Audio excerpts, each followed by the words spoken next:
Hi everyone, thanks again for tuning into Sin's Workshop here on YouTube. Hope you're all having a great day. Got a new phone, so hopefully the video quality is going to be much better, and as well as the sound quality. So anyway, today we're going to be talking about Outrun the Wind by Elizabeth Tammy. This is a Greek mythology retelling. I was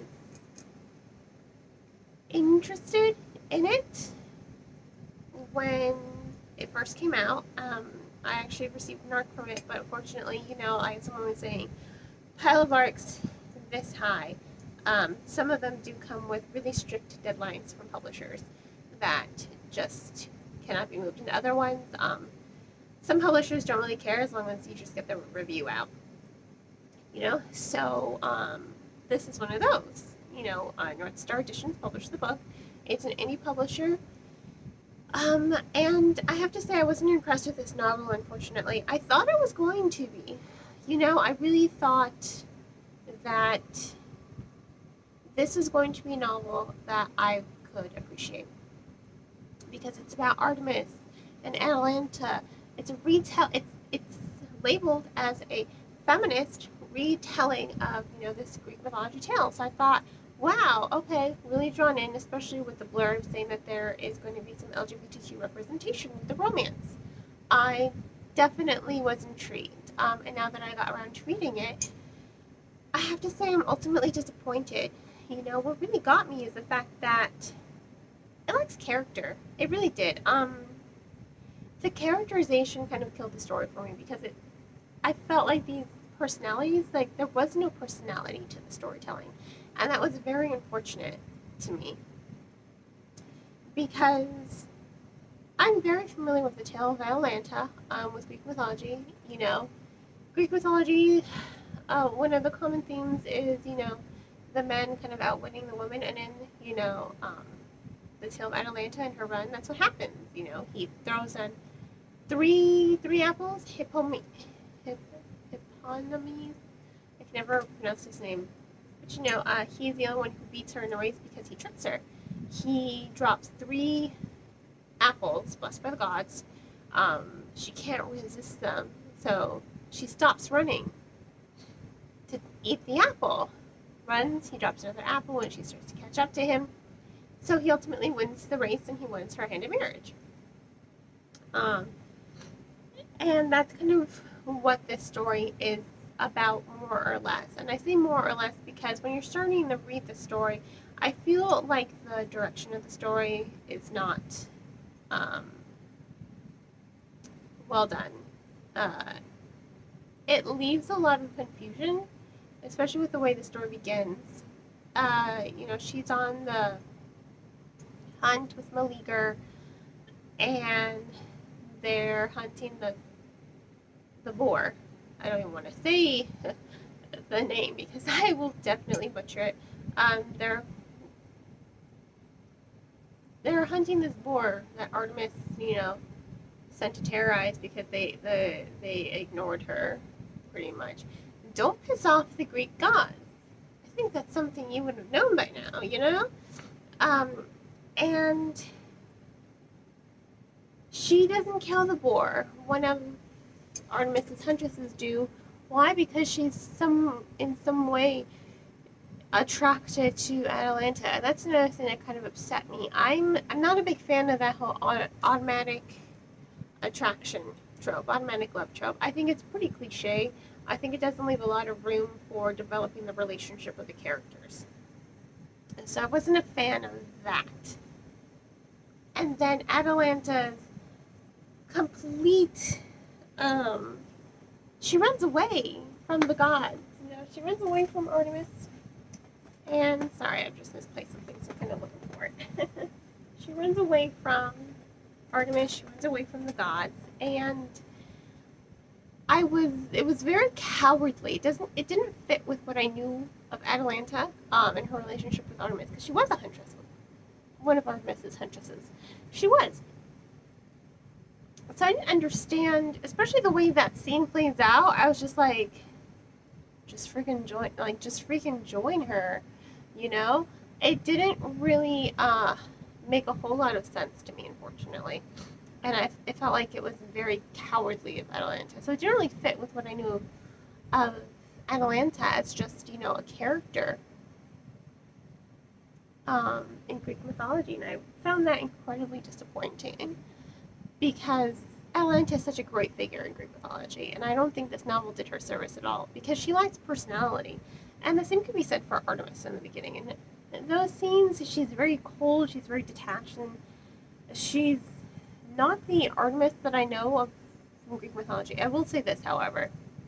The ending scene between her and Apollo, I thought that was really well done. I will say that that ending, those ending chapters right there, I think it's about 2 or 3, that's where we finally get the most emotion from the characters. We get to see some depth, finally, at the end of the story. And that kind of pissed me off as well, because it's just like, okay, you have the talent. It's clear you have the ability to imbue your characters with personality. And yet, throughout this entire book, I was not invested in these characters at all. To be perfectly honest, I was bored with it. I found it to be a boring story. Honestly, it felt more like a first draft than anything. I felt like the story doesn't really have a clear direction of where it wants to go. It's just kind of going with the motions, you know. It doesn't have that clear direction of where it wants to end up. Is it about Atalanta and Kahina, one of the huntresses of Artemis? Is it about their romance? Is it about Atalanta and her run? You know, the story just stretches in too many directions that you're left wondering, what is the purpose of it? Ultimately, the purpose of a story is to make you feel something, to entertain, right? To capture your attention. But the story feels a lot like a first draft. You know, I really don't think it was decisive enough in its direction of storytelling. And I think that's key. You know, it's essential when you're doing something like that. You know, it's key to do something like that, to capture the attention of the reader, to sort of inspire some sort of emotion to them. And I don't think that Elizabeth was able to do that here, because I don't feel like I was able to connect with any of these characters. I mean, Kahina, she is super bland. I mean, they're all really bland, to be honest. She has a lot of history to her. She has a chip on her shoulder, but you don't really get to see, God, her whole relationship with Atalanta, I think, just does a disservice to the LGBTQ community, which it sucks, because they could have had a beautiful relationship from beginning to end. And then you have Kahina. She risks everything for this girl she doesn't know, and yet when she does meet her, it's just like there's this wall of animosity between them. It's just like, why are you blaming her? You're the one who was attracted to her to begin with. It's your fault you're in this position that you're in. It didn't make sense with the progression of the story. That's what I'm getting at. It didn't make sense. And you don't really get to see a lot of her internal conflict. You know, these characters are supposed to have some internal conflict with them.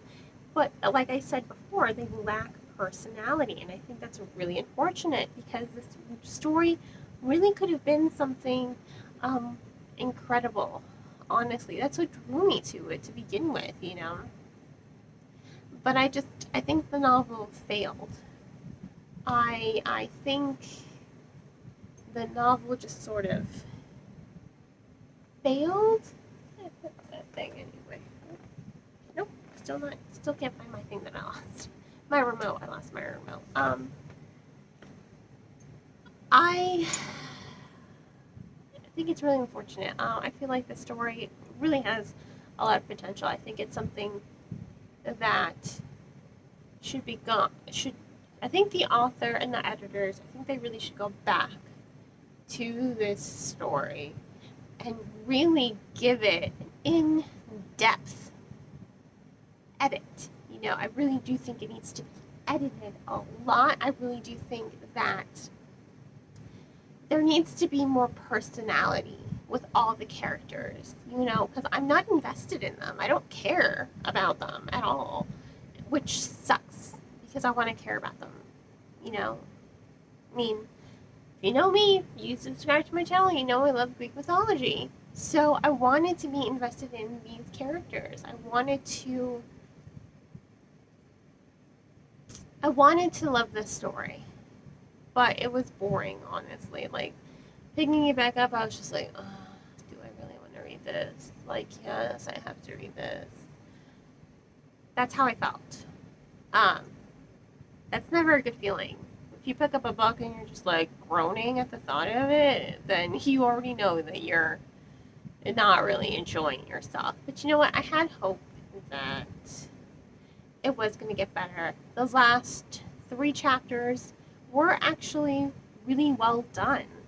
I think by the time the author reached the end, that she finally found her groove, and you really got to see at least some personality and some depth to these characters and their relationships. But, you know, to each their own. This was just my opinion.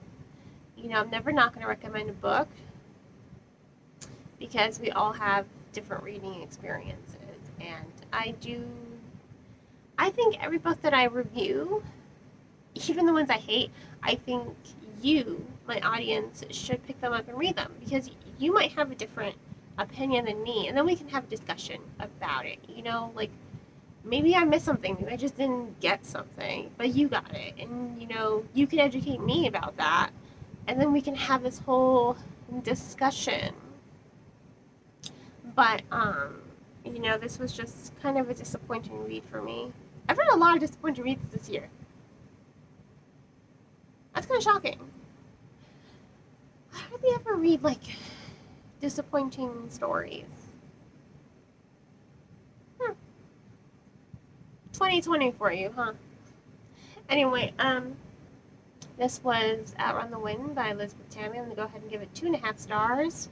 It wasn't so bad that it deserves 1 star, definitely better, so 2 stars and 2.5, because those last 3 chapters did redeem the story just enough, like barely, but, you know, they were able to, you know, Tammy was able to do it.